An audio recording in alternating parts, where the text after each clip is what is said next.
आज हम आपको भगवान शंकर की बड़ी ही अद्भुत कहानी सुनाने जा रहे हैं। एक बार भगवान भोलेनाथ पृथ्वी लोक पर भ्रमण के लिए गए तो उन्होंने एक युवा को देखा। वह ईश्वर को दोष देता जा रहा था। वह अपने जीवन से निराश था, दुखी था। तब भगवान शंकर बौद्ध भिक्षु का रूप धारण करके उस युवा को असली दुख के बारे में ज्ञान देते हैं। तो चलिए इस कहानी के माध्यम से समझते हैं कि असली दुख क्या होता है। अगर आप यह कहानी सुन रहे हैं तो पूरा सुनिए। इस कथा को आधा अधूरा छोड़कर जाने की गलती मत करिएगा, क्योंकि इस पवित्र कथा को पूरा सुनने से मन चाहा फल की प्राप्ति होगी। इसलिए इस कथा को पूरा सुने। आप शिव भक्त हैं तो भोलेनाथ का अनादर ना करें। सुख और दुख एक ही सिक्के के दो पहलू हैं। ये बात तो आपने सुनी ही होगी। सुख और दुख हमारे जीवन में लगातार आते ही रहते हैं और हमें लगता है कि हमारे जीवन में हजारों दुख हैं, हजारों समस्याएं हैं। लेकिन अगर आप वास्तविक तौर पर देखें, अगर आप इस बात को अच्छी तरह से समझें, तो आप ये समझ पाएंगे कि हमारे जीवन में केवल एक ही दुख होता है। और दुख क्या है वो हम इस कहानी के माध्यम से जानेंगे। और उस दुख का निवारण, उस दुख का समाधान क्या है, वो भी हम इस कहानी में ही जानेंगे। तो इस कहानी के अंत तक जरूर बने रहिए। एक समय की बात है, एक गांव में एक व्यक्ति रहता था। उसका नाम सोनू था। वह बड़ा आलसी था और अपने जीवन से बहुत निराश था। और उसका कारण यह था कि उसने अब तक अपने जीवन में कुछ भी हासिल नहीं किया था। वह कुछ भी नहीं करता था। उसके घर वाले भी इस बात से बहुत परेशान रहते थे। वे चाहते थे कि वे बाहर जाकर कुछ अच्छा काम करे, कोई अच्छी नौकरी कर ले, लेकिन वह उनकी एक नहीं सुनता था। उसके घर वाले दूसरों का उदाहरण देकर उसे ताने मारते थे, उसे तरह तरह की बातें कहते थे, लेकिन उसे कोई फर्क नहीं पड़ता था। जबकि उसके सारे मित्र कामयाब हो चुके थे। कोई अच्छा व्यापार कर रहा था तो कोई अच्छी नौकरी कर रहा था, जिस कारण जब भी वो लोग मिलते तो वे लोग अपनी बढ़ चढ़कर बड़ाई किया करते। लेकिन सोनू कुछ नहीं करता था, जिस कारण जब भी कोई उससे पूछता कि तुम क्या कर रहे हो, तो वह कुछ नहीं कह पाता। उसे यह कहने में बहुत शर्म महसूस होती थी कि वह कुछ नहीं करता। वो हमेशा सबसे केवल एक ही बात कहता था कि मैं कोशिश कर रहा हूँ। लेकिन उसकी कोशिशों का कोई भी फल किसी को नजर नहीं आ रहा था। देखते ही देखते अब ऐसा समय आ चुका था कि सोनू सभी से मुंह छिपाता फिरता, ताकि कोई उसे यह न पूछ ले कि तुम क्या करते हो, जिस कारण वो कभी किसी के सामने भी नहीं आता था। धीरे धीरे उसका मन दुखी होने लगा था। वह बहुत निराश रहने लगा था। उसे अब ऐसा प्रतीत होता था मानो वह इस धरती पर बोझ है, जिस कारण वो अपने आप को बहुत अकेला महसूस करता, बहुत तन्हा महसूस करता। एक दिन तो उसके मन में ये भी विचार उत्पन्न होने लगे कि मेरे हाथों में कुछ नहीं है तो मैं क्या कर सकता हूँ। अकेले बैठकर वह रोता रहा और भगवान को दोष देता रहा। एक दिन छुपता छुपाता वह घर से निकलकर कहीं जा रहा था। तभी उसने रास्ते में देखा कि एक बौद्ध भिक्षु लोगों को प्रवचन दे रहे हैं और प्रवचन में वह दुख की बातें कर रहे हैं। सोनू कुछ देर के लिए अपना मुंह छुपाकर वहीं पर खड़ा हो गया ताकि उसे कोई देख न ले, और चुपचाप वह उन भिक्षु की बातें सुन रहा था। बौद्ध भिक्षु सभी को प्रवचन में कह रहे थे कि दुख हमारा सबसे बड़ा साथी है। हमें दुख अपने जीवन के बारे में समझाता है और हमें सही जीने का तरीका बताता है। ये हमारे गुरु की तरह है, जिससे हमें सीखना चाहिए। आप चाहें तो अपने जीवन में अपने दुखों को अपना गुरु बना सकते हैं और उससे सीख सकते हैं, या फिर आप चाहें तो अपने दुखों पर बैठकर रो सकते हैं। लेकिन इससे आपको कोई लाभ नहीं मिलेगा, बल्कि आप दिन ब दिन और कमजोर होते जाएंगे, निराश होते जाएंगे। सोनू छुप छुप कर उन बौद्ध भिक्षु की ये सारी बातें सुन रहा था। जैसे ही उपदेश खत्म हुआ, वह उन बौद्ध भिक्षु के पास पहुंचा।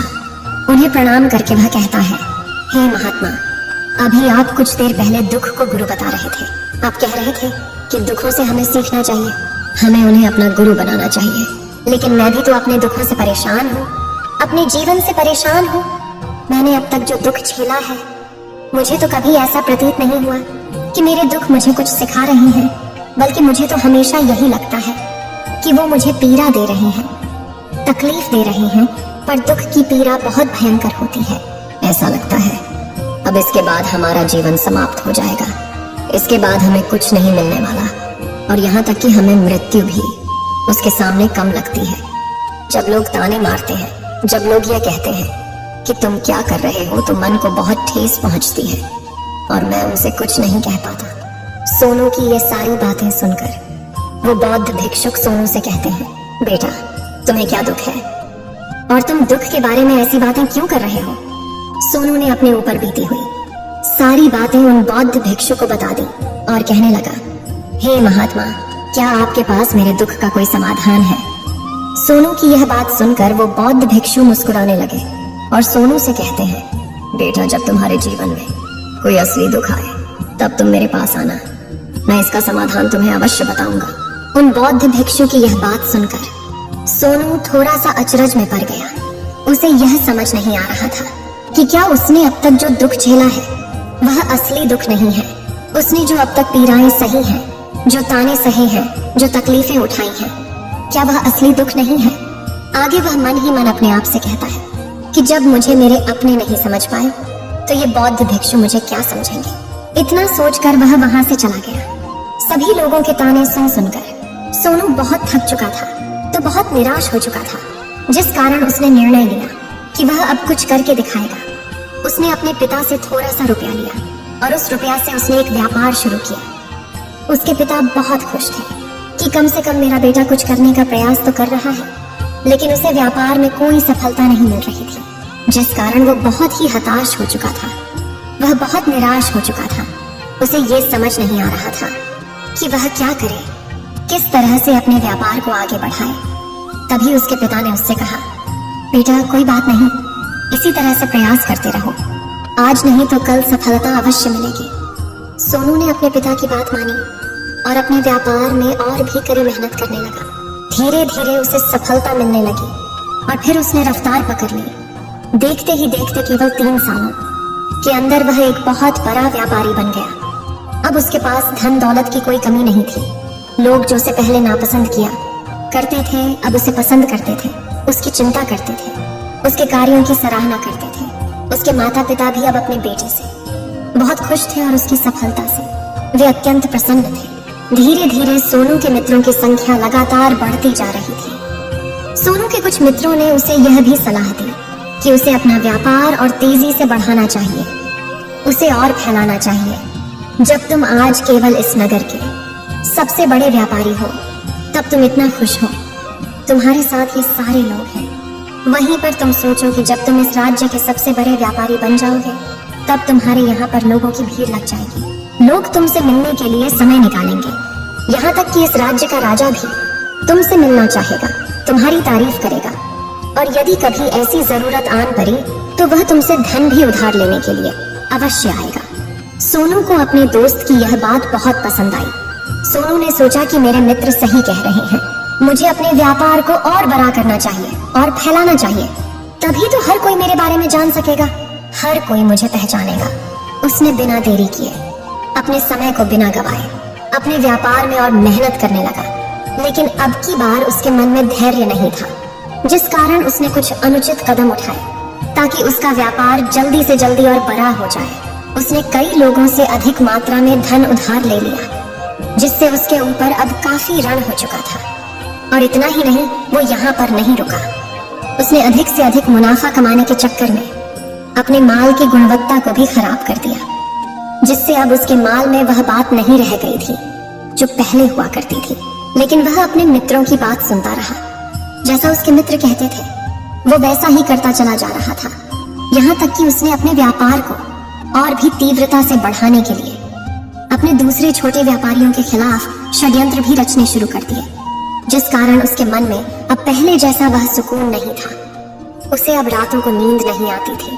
वह केवल एक ही विचार में लगा रहता था कि किस तरह से उसका व्यापार पूरे राज्य में फैल जाएगा और वह इस राज्य का सबसे बड़ा व्यापारी बन जाएगा, जिस कारण वह दिन रात केवल इसी मेहनत में लगा रहता, वह किसका व्यापार जल्दी से जल्दी और बड़ा हो जाए। हालांकि उसके पास अब सब कुछ था, धन दौलत, अच्छा घर, गाड़ियां, नौकर चाकर, सभी सुख सुविधाएं, लेकिन उसके बावजूद भी वह उन चीजों का लाभ नहीं उठा पा रहा था, क्योंकि उसका पूरा ध्यान केवल अपने व्यापार को और उन्नति पर ले जाना था। एक दिन सोनू अपने रथ पर बैठकर एक मार्ग से होकर गुजर रहा था। तभी रास्ते में उन्हें गुरुवर का आश्रम पड़ा। ये देखकर वह उन बौद्ध भिक्षु के पास गया और बौद्ध भिक्षु से कहने लगा, हे महात्मा, आपने कहा था कि जब मेरे जीवन में कोई असली दुख आए तब मैं आपके पास आऊं। इस कारण मैं यहाँ पर आया हूँ। आज मैं बहुत दुखी हूँ। मैं रातों को सो नहीं पाता। मेरे पास सब कुछ होते हुए भी मैं उनका लुत्फ नहीं उठा पाता। उसने अपनी सारी बातें एक एक करके उन बौद्ध भिक्षु को बता दी। तभी वह बौद्ध भिक्षु सोनू से कहते हैं, बेटा, जब तुम पहली बार आए थे तब भी तुम बहुत दुखी थे, लेकिन तब तुमने अपने दुख से क्या सीखा था? इसके जवाब में सोनू उन बौद्ध भिक्षु से कहता है, हे महात्मा, जब मैं अपने जीवन में कुछ नहीं कर पा रहा था तब मैंने अपने दुखों से यह सीखा था कि केवल सोचने मात्र से कुछ नहीं होगा। उसके लिए हमें कुछ करना भी पड़ेगा, और केवल कोई कर्म करना ही हमें सफल नहीं बनाता, बल्कि उस कर्म को उसके अंजाम तक पहुंचाना हमें सफल बनाता है। फिर चाहे रास्ता कैसा भी हो, फिर चाहे परिस्थितियां कैसी भी क्यों ना हो, फिर चाहे कितनी ही बाधाएं आपके रास्ते में क्यों ना आ जाए, चाहे ऐसा क्यों ना लगने लगे कि अब आपके जीवन में कुछ नहीं बचा और आप कुछ नहीं कर सकते, तब भी हौसला बनाए रखो, उम्मीद न छोड़े और अपने कार्य पर डटे रहो। यह सोचकर कि जब तक मैं अपने कार्य को सफल नहीं कर लेता, जब तक मैं अपने लक्ष्य तक नहीं पहुंच जाता, तब तक मैं इस कार्य को करता रहूंगा। मैं इस कार्य में अवश्य सफल होकर ही रहूंगा, जबकि बाकी लोग केवल सफल लोगों को महत्व देते हैं, उनके कर्मों को नहीं। सोनू की ये सारी बातें सुनकर वह बौद्ध भिक्षु मुस्कुराने लगे और इस सोनू से कहते हैं, बेटा, जब तुम्हारे जीवन में असली दुख आए तब तुम मेरे पास आना, मैं तुम्हारी समस्या का समाधान अवश्य करूंगा। इतना कहकर वह बौद्ध भिक्षु वहां से उठकर चले गए। सोनू एक बार फिर से उनकी ये बातें सुनकर आश्चर्यचकित रह गया। उसे अब ये समझ नहीं आ रहा था कि क्या उसने जो दुख देखा है, उससे जो तकलीफें अब तक सही हैं, क्या वह असली दुख नहीं है? उसके मन में अब एक सवाल उत्पन्न होने लगा कि असली दुख क्या है और इसकी पहचान क्या है, और मुझे कैसे पता चलेगा कि इस समय में असली दुख मैं हूं। लेकिन उसने कुछ नहीं कहा। वह यह सब सोच ही रहा था कि तभी वह बौद्ध भिक्षु सोनू के पास एक बड़ा सा घड़ा लेकर पहुंच जाते हैं। उस घड़े के अंदर सोने के सिक्के थे। उस घड़े को देते हुए वह बौद्ध भिक्षु सोनू से कहते हैं, बेटा, तुम इसे उस पैर के नीचे दबा दो, क्योंकि ये मेरे किसी काम का नहीं है। जब मुझे इसकी जरूरत पड़ेगी तब मैं वहां से खोद कर इसे निकालूंगा, लेकिन अभी के लिए इसे वहां पर मिट्टी के नीचे दबा दो। सोनू ने उस बौद्ध भिक्षु की बात मान ली और वो घड़ा उस पैर के नीचे जाकर मिट्टी में दबा दिया। इतना करके वह गुरुवर को प्रणाम करता है और वहां से वापस अपने घर की ओर लौट जाता है। धीरे धीरे समय बीतता गया। समय के साथ साथ सोनू व्यापार में और भी ज्यादा उन्नति कर चुका था, लेकिन माल की गुणवत्ता अच्छी न होने के कारण अब उसके व्यापार में घाटा होने लगा। और धीरे धीरे ऐसा समय आया कि उसका व्यापार पूरी तरह से चौपट हो गया। अब उसके पास कुछ नहीं बचा था, बल्कि उसने जो कर्जे लिए थे वो कर्जे भी अब उसे चुकाने थे। लेकिन वह तो यह सोचकर निश्चिंत था कि उसने जो कुछ भी कर्जे लिए हैं वो कर्जे उसने अपने मित्रों से लिए हैं, जिस कारण वह उन्हें लौटाने में थोड़ी देर अवश्य कर सकता है। वह तो यह सोच रहा था कि उसके मित्र उसका बुरे समय पर साथ देंगे, लेकिन सबसे पहले उसके मित्र ही उसे अपना कर्ज वापस लौटाने की मांग करने लगे। तब सोनू को एहसास हुआ कि कोई भी अपना नहीं है। उसने अपने मित्रों से उस कर्ज को लौटाने के लिए थोड़ी सी मोहलत मांगी, लेकिन सोनू के किसी भी मित्र ने उसे कर्ज लौटाने के लिए वह मोहलत नहीं दी, बल्कि वे लोग उसे जान से मारने की धमकी देने लगे। अपने मित्रों के मुंह से यह सब सुनकर सोनू बहुत ही आश्चर्यचकित रह गया। वह जो कुछ सोच रहा था सब कुछ उल्टा पड़ गया। जिस व्यापार के चलते उसके इतने मित्र बने थे, इतने शुभ चिंतक बने थे, वे सब उससे दूर जाने लगे थे। हर कोई उससे पीछा छुड़ाना चाहता था, कोई भी उसका साथ नहीं देना चाहता था। धीरे धीरे उसकी सारी संपत्ति नीलाम हो गई। अब उसके पास कुछ नहीं बचा था। वह सड़क पर आ चुका था। उसने हार मानकर अपने माता पिता से कहा, पिताजी, मेरी मदद कीजिए, मेरे ऊपर बहुत ऋण है, मुझे उसे लौटाना है, कृपा करके मुझे थोड़ा सा धन दे दीजिए। इस पर सोनू के पिता ने सोनू से कहा, बेटा, मेरे पास तो ले देकर बस यही एक छोटा सा घर है। अगर ये अभी मैं तुम्हें दे दूं, यदि मैं इसे भी बेच दूं, तो मैं और तुम्हारी माँ कहाँ रहेंगे? हमें भी दर दर की ठोकरें खानी पड़ेगी, हमें भी सड़कों पर भीख मांगनी पड़ेगी। ले देकर अब हमारे पास केवल यही संपत्ति बची है, इसलिए मैं तुमसे क्षमा मांगता हूँ। अपने माता पिता के मुख से यह सुनकर सोनू चुपचाप वहां से चला गया और मन ही मन वह सोच रहा था कि अब मेरे पास कुछ नहीं बचा। जो था वह तो सब लुट गया, बर्बाद हो गया। अब मैं जीकर क्या करूंगा? अब मेरे पास केवल एक ही रास्ता है जिससे मैं अपने कर्जदारों से अपना पीछा छुड़ा सकता हूँ। यह सोचता हुआ वह एक ऊंची पहाड़ी की ओर पहुंचा। वह पहाड़ी पर चढ़ता ही जा रहा था कि तभी उसे याद आया कि उन बौद्ध भिक्षु ने कहा था कि जब तुम पर असली दुख आए तभी तुम मेरे पास आना, मैं तुम्हारी समस्या का समाधान अवश्य करूंगा। यह सोचकर सोनू के मन में एक बार फिर उम्मीद की। वह लहर दौड़ पड़ी। सोनू तुरंत दौड़ता हुआ उन बौद्ध भिक्षु के पास पहुंचा और सोनू ने उन्हें प्रणाम करके अपने ऊपर बीती हुई हर एक बात उन्हें बता दी और कहने लगा, हे महात्मा, आपने कहा था कि जब मेरे ऊपर असली दुख आएगा तब आप उसका समाधान अवश्य करेंगे। तभी वह बौद्ध भिक्षु सोनू की इस बात को सुनकर मुस्कुराने लगे और कहते हैं, बेटा, कहाँ है असली दुख? जब तुम्हारे जीवन में असली दुख आएगा तो मैं उसका समाधान अवश्य करूंगा। उन बौद्ध भिक्षु के मुख से यह सुनकर सोनू के सब्र का बांध टूट गया और सोनू ने उन बौद्ध भिक्षुओं से कहा, हे महात्मा, आखिरी असली दुख क्या होता है? क्या मैंने आज तक जो भी दुख झेला है, जो भी तकलीफें आज तक मैंने सही हैं, क्या ये दुख नहीं है? क्या इसे दुख नहीं कहते? तभी वो बौद्ध भिक्षु सोनू से कहते हैं, बेटा, पहले तुम मुझे ये बताओ कि तुमने अपने दुख से क्या सीखा है। इसका जवाब देते हुए सोनू उन बौद्ध भिक्षु से कहता है, हे महात्मा, मैंने तो यही देखा है कि जो लोग तुम्हारी तरक्की में तुम्हारा पीछा करते हैं, तुम्हारे साथ जुड़ते हैं, वो लोग तुम्हें अवश्य धोखा देंगे, क्योंकि ऐसे लोग बुरे समय पर तुम्हारा साथ नहीं देने वाले, बल्कि तुम्हारा फायदा उठाने का ही वह प्रयास करेंगे। इसलिए ऐसे लोगों पर भरोसा न करें, बल्कि जो लोग तुम्हारी असफलता के समय पर, तुम्हारे बुरे समय पर तुम्हारे साथ खड़े हैं, वही तुम्हारे असली मित्र हैं और वही तुम्हारे साथ रहते हैं। और ऐसे लोग तुम्हें बहुत कम मिलते हैं, और जिन्हें भी ऐसे लोग मिलते हैं उन्हें हमेशा उनकी कद्र करनी चाहिए। आगे सोनू उन बौद्ध भिक्षु से कहता है कि जब तुम कोई कार्य कर रहे हो तो उसे पूरी ईमानदारी से करो, धैर्य रखो, लालच न करो और अपने लक्ष्य तक पहुंचने के लिए किसी के लिए भी कोई षड्यंत्र न रचो, क्योंकि ऐसा करने से तुम्हारे साथ ही बुरा होगा और तुम्हें हमेशा नुकसान में रहोगे। सोनू की ये सारी बातें सुनकर बौद्ध भिक्षु उस पैर के पास पहुंचे। उन्होंने गड्ढा खोदा और वह घड़ा निकालकर उस सोनू के हाथ में थमा दिया, जिसमें सोने के सिक्के भरे हुए थे।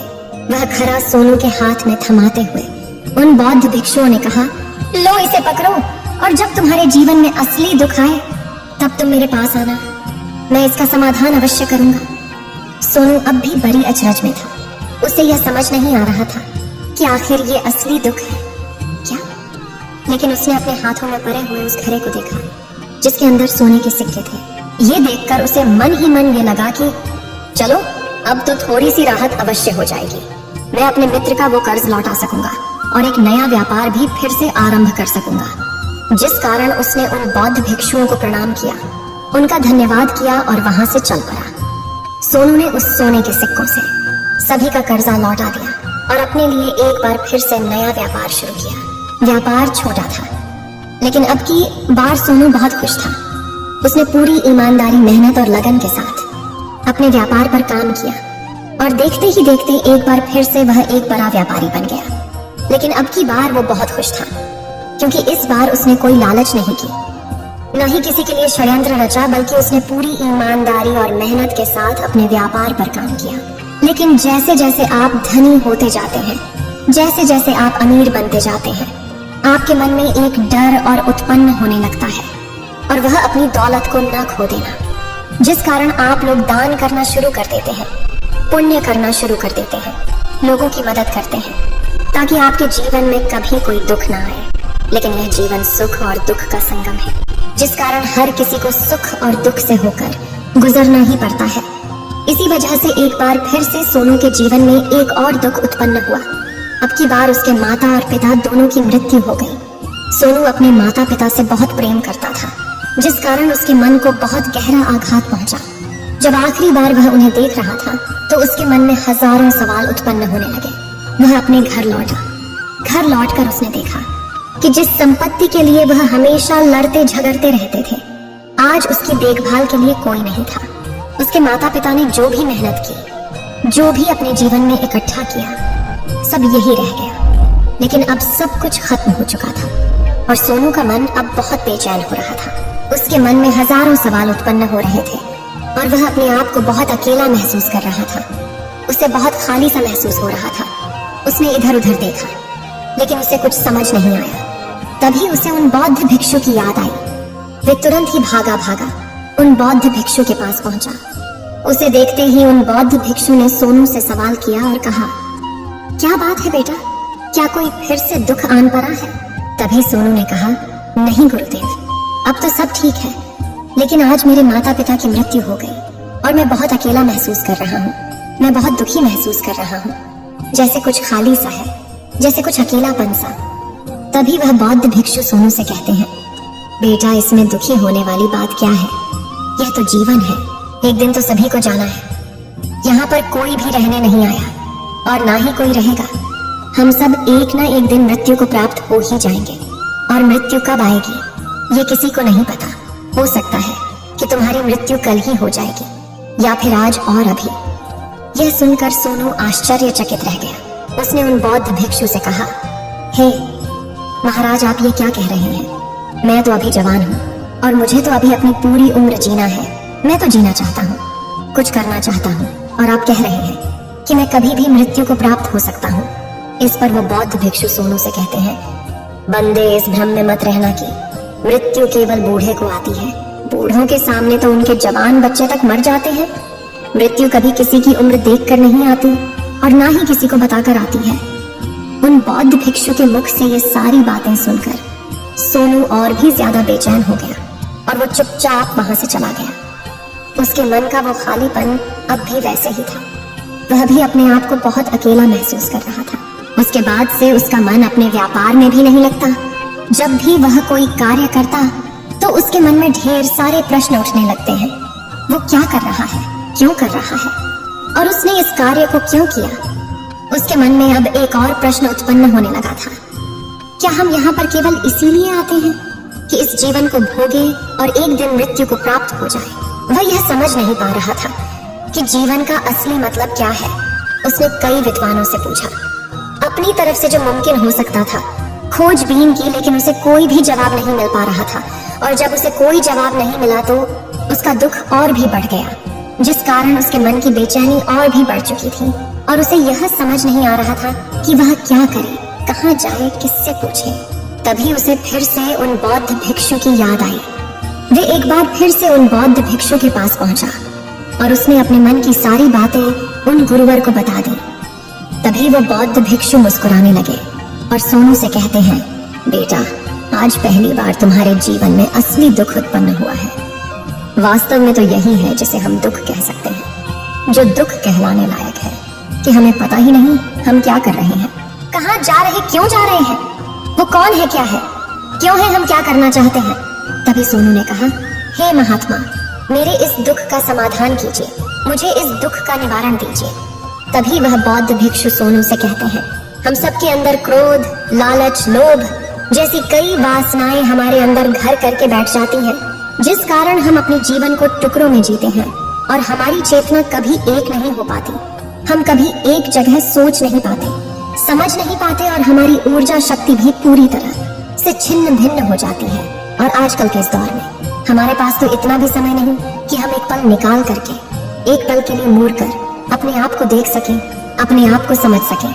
वास्तविकता में हर कोई यहाँ पर अपने जीवन भर केवल दुख दुख कहकर चिल्लाता रहता है, उसका समाधान निकालने का हर मुमकिन प्रयास करता है, लेकिन जिसे हम दुख समझते हैं वह तो दुख है ही नहीं, तो इसका समाधान आपको कहाँ से मिलेगा।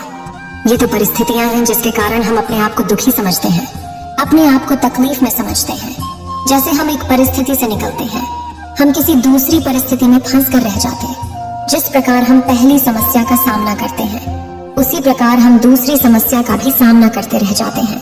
और जब हम इन परिस्थितियों से हार मान लेते हैं, जब हमें लगता है कि अब कोई रास्ता नहीं बचा, तब हमारे सामने हमें केवल एक ही रास्ता नजर आता है और वह है मृत्यु। लेकिन यह कोई समाधान नहीं है, ये कोई रास्ता नहीं है। इसलिए यदि आप सचमुच अपनी समस्याओं का समाधान चाहते हैं तो अपने आप को इकट्ठा करना सीखें, अपनी ऊर्जा को इस संसार में वापस कीजिए, उसे एक कर और अपने ऊपर ध्यान लगा। मृत्यु से पहले अपने आप को पहचानो, अपने आप को जानो, अपने आप को बिखरने न दो। तभी सोनू उन बौद्ध भिक्षु से कहता है, हे महाराज, तो क्या हमें इस जीवन को नहीं जीना चाहिए? क्या हमें अपनी इच्छाओं को नहीं पूरा करना चाहिए? तभी वह बौद्ध भिक्षु सोनू के इस सवाल का जवाब देते हुए कहते हैं कि हमें किसी से भी लगाव नहीं रखना चाहिए, हमें अपनी इच्छाओं को मार देना चाहिए, हमें संपत्ति इकट्ठा नहीं करनी चाहिए, क्योंकि हम मनुष्य की इच्छाएं, कामनाएं, वासनाएं ऐसे होती हैं जैसे मानो कि एक पर्वत से गिरता हुआ झरना, जिस पर किसी का नियंत्रण नहीं है सिवाय देखते रहने के और परेशान होने के। लेकिन जब तुम अपने ऊपर ध्यान देने लगते हो तब तुम अपने आप को पहचान जाते हो, समझ जाते हो, तब तुम इस पर नियंत्रण पा सकते हो, तब इच्छाएं भी तुम्हारे वश में होती हैं और फिर तुम चाहो तो उन इच्छाओं पूर्ति भी अवश्य कर सकते हो। गुरुदेव की ये सारी बातें सुनकर सोनू ने गुरुदेव से कहा, हे महाराज, आपका बहुत बहुत धन्यवाद, आपने मेरी सबसे बड़ी समस्या का समाधान आज कर दिया है। मैं आज से अपने आप को एकत्रित करूंगा। गुरुदेव, मानव शरीर में बहुत ऊर्जा है, बहुत शक्ति है, पर वह बेकार के कामों में लग जाती है, जिस कारण हमारा जीवन भी बेकार की चीजों में लगा रहता है। लेकिन हम कभी भी इस पर अपना ध्यान नहीं देते, हम कभी भी अपनी ऊर्जा को केंद्रित नहीं करते, अपने ऊपर कभी ध्यान नहीं देते। हमारा जीवन भी कुछ ऐसा ही है। हम अपने जीवन में हमेशा अपने आप से ऊपर वाले से सवाल करते रहते हैं कि हमारे जीवन में इतना दुख क्यों है। हम सभी के मन यह सवाल तो अवश्य ही उठता है और इसका जवाब है कि वह ईश्वर यह चाहता है कि हम अपने जीवन के अंतिम दुख तक पहुंच सके, उस गहराई तक पहुंच सके जहां पर हमें यह पता चल सके कि हमने अभी तक अपने आप को नहीं जाना, अपने आप को नहीं पहचाना। मानव शरीर के अंदर जो ऊर्जा है, जो शक्ति है, उसके बारे में हम अभी तक नहीं जानते। हम अपने आप को चाहे तो एकत्रित कर सकते हैं, अपने आप पर नियंत्रण पा सकते हैं, लेकिन हम अपनी इस ऊर्जा का बेअर्थ उपयोग करते रहते, व्यर्थ की चीजों में लगा देते, जिस कारण हम अपने आप को कभी नहीं पहचान पाते और ना ही कभी अपने आप पर नियंत्रण पा सकते हैं। लेकिन यदि आप अपने आप को जानना चाहते हैं, अपने आप को पहचानना चाहते हैं, तो पहले आपको खुद को एकत्रित करना होगा, अर्थात ध्यान लगाना होगा। ध्यान से ही आप अपने दुखों की उन समस्याओं का समाधान निकाल सकते हैं और तभी आप अपने आप को पहचान सकते हैं, जान सकते हैं और अपने जीवन के हर दुखों का समाधान भी कर सकते हैं। इस वीडियो को बोलते समय कोई त्रुटि हो तो मैं क्षमा चाहती हूँ। उम्मीद है आप सभी को ये वीडियो अच्छी लगी होगी। अगर आप शिव के सच्चे भक्त हैं तो चैनल को सब्सक्राइब और वीडियो को लाइक करके कमेंट में हर हर महादेव लिख दीजिए।